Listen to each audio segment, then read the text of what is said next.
غله په دوه قسمونه دي، یو ته مهذب غل وي، یو ته غیر مهذب غل وي. مهذب غل ډاکټر مهذب غل دی، انجینیر مهذب غل دی،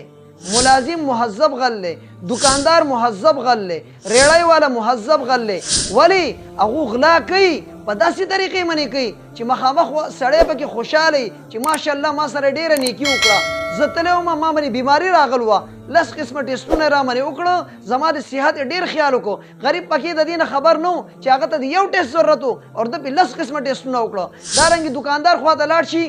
وی ما سره دکاندار ډېره نیکي وکړه، 1 نمبر شی راکړه، 2 نمبر شي باندې 1 نمبر لیبل لګېدلی او دې خوار سره دکاندار دوکه وکړي. دارنګې ریړی والا ورته صحیح فروټ کې داغدار فروټ او رسخا مال اچولی او په تور شاپر کې ورته بند کړی دی. وایي دا سړی ډېر نیک دی ماشاءالله، دی ښه شی راکوي. 200-300 روپۍ ته اخیستی، د 100 روپو مال ورله په 300 روپۍ ورکړي. دا د ریړی والا غلا ده. او ماسټر صاحب څه چل کوي جي تاسو ته پته ده، سکول ته به راشي یو وخت به په بلې منې اړولي او داسې طریقې سره به ناستي ته به وایي دی وړو ته سمه توجه ورکوي. په سکول کې به ودی ولې ټوله شپه هغه فیسبوک چلولی، سوشل میډیا باندې سرګرمي جي څه ګوري هغې نه به الله خبري. خو د ډیپټۍ په ټایم کې سکول کې ودی داسې چوکیدار د شپې چوکیداري د ورځې هغه ځان له د کور کارونه کوي یا ډیپټي کوي او د کمپنۍ د شپې چوکیدارۍ په ټایم کې صادر سر طرف پو کې او اوده پروتي. دا مهذب غله دي زما ستا د معاشرې سره ما ته د غیر مهذب غل د غل ویو دو ته هم غله ویل پکار دي، د دو هم ګریپ پکار دی. بسم الله الرحمن الرحیم. محترمینو، دریم هغه ګناه چې د انسان زړه نه ورسره د ایمان نور وځي هغه غلا ده. نبی علیه الصلاة والسلام فرمایي ولا يسرق السارق حين يسرق وهو مؤمن. کله چې یو مسلمان غلا کوي د غلا کولو په وخت کې د زړه نه د ایمان نور وځي. دې نه مخکې 2 ګناهونه موږ مخکې ذکر کړي په تلو کلیپونو کې چې کله یو زناکاره سړی زنا کوي د زنا کولو په وخت کې د هغه د زړه نه ایمان نور وځي. دارنګې چې یو شرابي شراب څکي د شراب څکلو په وخت کې د هغه د زړه نه د ایمان نور وځي. او دریمه ګناه دغه ده چې کله انسان غلا کوي د غلا په وخت کې د انسان د زړه نه د ایمان نور وځي. دا د بخاري شریف حدیث دی، حدیث نمبر 2526. نو دا ډیره د خطرې خبره ده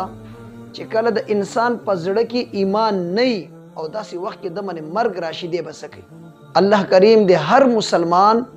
دارنګې حالاتو نه وساتي. ډیر داسې کسانی چې اول ځل غلا ته تلي بل غل سره او اچانک پې یا پولیس حمله وکړي یا پې عوام حمله وکړي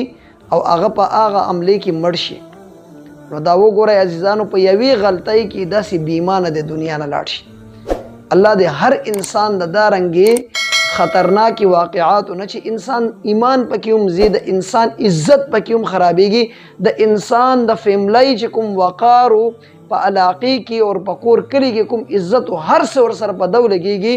نو هغه شی غلا ده. بیا دا 2 قسمه ده، یوې ته چوري ویلی کېږي، یوې ته ډکیتي ویلی کېږي.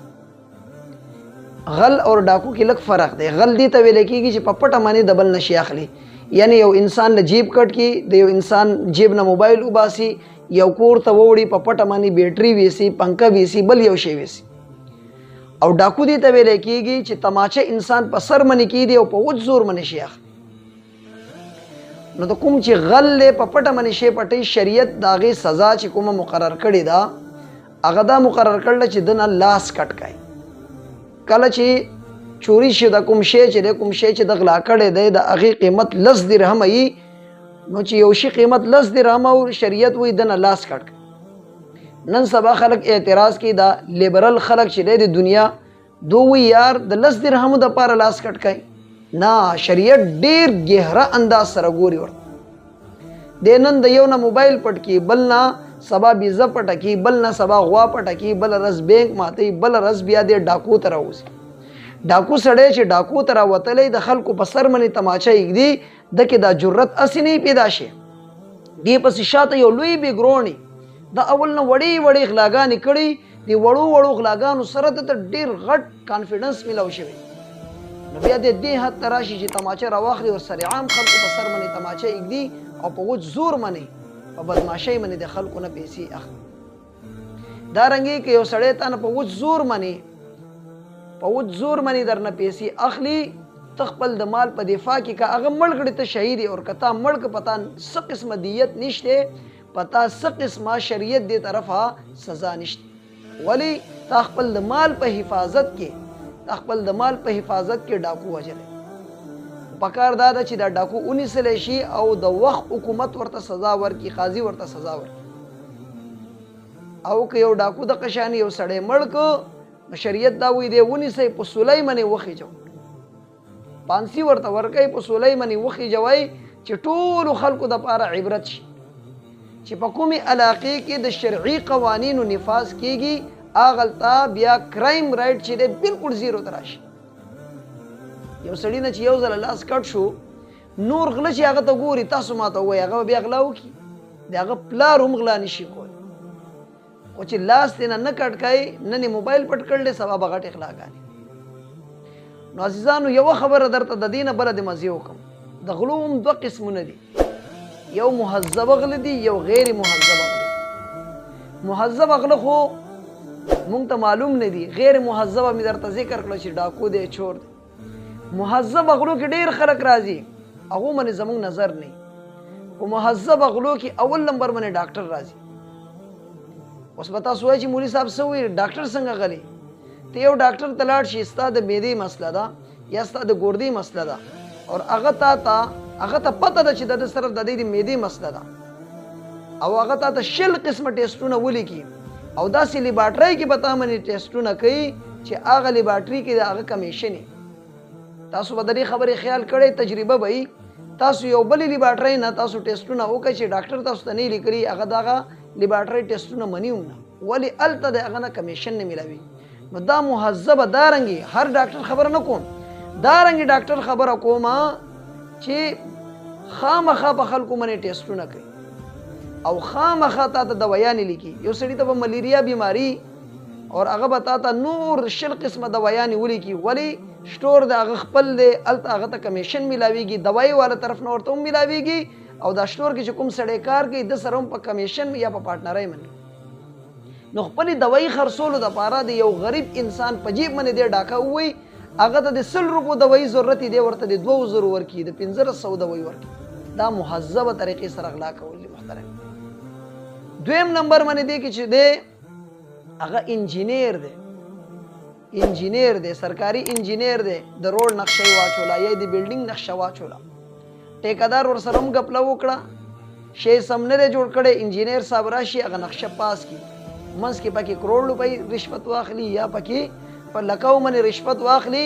د غریبانانو او د عوام الناس په حق باندې ډاکه ووایي کوم شی چې هغو ته صحیح طریقې سره رسول پکارو یعنی د پبلک یو شی او پراپرټي وه د هغې جوړول په ده باندې او د هغې صحیح نقشه او د هغې پاس کولو کوم چې هدف هغه د ده په لاس کې و د پیسې واغستې غلط شی د پاس که لہذا دا مهذبه طریقې سره د غلا وکړو دې پسې په دې لمبر کې راځي ماسټر صاحب سرکاري ملازم سرکاري چې څومره ملازمین دي هغه ډاکټران دي یا هغه په سکول کې ملازمان دي یا هغه د صفایي والا دي KMC والا دي DMC والا دي دا خلک چې کله خپل په ډیپټای کې مثلا د 8 غنټې ډیپټي دا یا 12 غنټې ډیپټي دا دو په هفته کې 2 ورځې او باقي خپل پځې الته یو کستا پیسې منلې چې دومره پیسې وتا ته د میاشتې راکوم زما پځې منی حاضری لګ په KMC کې دا شی ډېر سیوا دی او دا رنګ دا صفایي والا خلک چې دو کې دا شی ډېر سیوا دی ها محترمینو د غرونو علاقو کې سکولونو کې به دا شی سکول استادان منتل تنخواګانې باغستې دا مهذبه طریقې سره د عوام په پیسو باندې ډاکه وهل دي داخله دا رنګې په دې لاین کې ملازمین دي پرایویټ ملازمین یو سړی چوکیدار دی یو سړی ډرایور دی د خپل ډیپټي په صحیح طریقې سره نه کوي چې سیټ موجود دی د صحیح چوکیدار کوي او چې سیټ نشته شپه شي د شپې چوکیدار دی د لاړ شي صادر سر تخپو کې اور بيد شي آرام سره د چې دا اوده د پیسې د چی شي اخري هغه د پیسې ورکړي چې د چوکیداری وکي غل نه شي غل راشي د غل وسغلي د موجود دی د راکیو کې او د دلته اوده پروت دی که غل لاغ نو د خو اوده د هغه بغلا وکي شی به ویسي نو د چې د ډیپټای په ټیم کې اوده کېږي د اخلا کول دارنګي محترمینو دکانداران هم غلا کوي مهذبي طریقې سره څنګه جی مارکیټ نه 2 نمبر شی راوړي هغه باندې 1 نمبر شي لیبل لګیدلې او 2 نمبر شي خراب شي ایکسپایر شي د 1 نمبر شي په قیمت باندې خرڅي ټول دکاندارانو باندې الزام نه لګوم خدا سي په علاقو کې به تاسو لیدلی محترمینو چې تاسو یو شی واخلئ هغه 2 نمبر یا په تاریخ هم ختم شوی او لپاسه په لیبل له 1 نمبر شي لګیدل عام اکثر خلک چې د دې خبرې خیال نه کوي چې د دې ایکسپایر چې کوم تاریخ ته هغه مونږ وګورو بیا دا شی واخلو خلک د دې خبرو ته چې ذهن هم نزي په دې کوم دکانداران دغه کوي بالکل اخیری تاریخونه او په داسې نرخ بدل ترا کې تبو چې دا بالکل فریش مال نن راغل په داسې کارونه کول نه پکار دا غلا ده عزیزانو د خپل ایمان سودا ده د خپل ایمان خرڅول دي ریړای منی سبزی والا شو فروټ والا شو به هم دارنګي غپلی کوي دارنګي ډاکی وي د خلکو په جیب کله چې صفا سودا خرڅي کسٹمر په اعتماد کی وي واجته په خپل واچو چې سلور امونه صحیح واشي دوه پکې داغي واچي خراب واچي دارنګي کار نه پکار یو شی ته په 2.5 په 300 باندې خرڅي نو بیا هغه حقدار ته هغه حق صحیح ورکا بیا ته خراب شي داغدار شي ولی اچي داغدار شي قیمت 100 روپۍ او د سم شي قیمت 200 2.5 دی ته په 300 روپو کې چې یو شی خرڅي هغه کې هم ته 2 نمبریو کې خراب خرڅ کی بیا مولایانو پسې ګرځي موږ له تعویذ راکې کاروبار کې برکت نشته دکاندارانو وي کسٹمر ناراضي خوري به کسٹمر راشي چې یو سړی ته راشي ته یو ځله دوکه کې ته پسان باندې واخله تاسو سره یو ځله دوکه وشي ته بیا داسې وکي مال یو دکاندار دوکه راکي ریړای ور دوکه راکي زه په زندګۍ کې دغه په طرف باندې نظم ما ته پته ولګي یار چې دا سړی سنجیده نه دی د لږ روپو د پر خپل ایمان خرڅ ما ته چې کوم شی مطلوب وي هغه دې نه راکې لہذا زما بیا دماغ خراب دي چې بار بار داسې سړی پسې زم داسې دکاندار پسې زم یا داسې ډاکټر خواته زم یا داسې ریړای والا خواته زم نو یو څوک بیا اعتماد نک عبدالرحمن بن عوف رضی الله تعالی عنه د کاروبار سلور اصول د دې دکاندارانو ته ریړای والا خلکو ته چې کله به یو شی اغسته په نقدو اغسته ځه خرڅوي په نقدو باندې ودار چا سر نه کو او کله چې په یو شی کې به عیب دا دریم نمبر اصول چې کله به یو شی کې عیب هغه به کسٹمر ته خو دې کې دا عیب دی او سلورمه خبره ذخیره اندوزی نه کولا چې کله یو شی کې ورته 15 روپۍ منافع هغه به خرڅ نو دې طریقې سره هغه الله دومره مال ورکا هغه ته لقب میلاو شو تاجر الرحمن د الله تاجر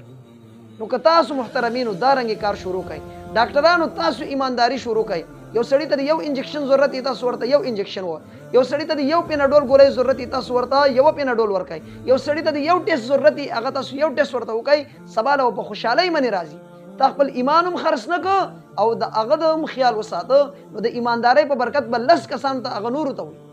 دارنګ انجینیر باندې چې د خلکو اعتماد پیدا شي هر ځای ته بیا خلک غواړي دارنګ ماستر چې صحیح طریقې سره دغه کوي هغه پرایویټ او هغه سرکاري سکولي هر سړی کوشش کوي چې د دې محکمې والا د دې سکول والا خلک چې ایماندار دي د بچو په تعلیم باندې غور او فکر دي د خپل کار ایماندارۍ سره کوي هر سړی بیا خپل ماشومان او خپل بچیان داخلي الله کریم دې مونږ کې ایمانداری راولي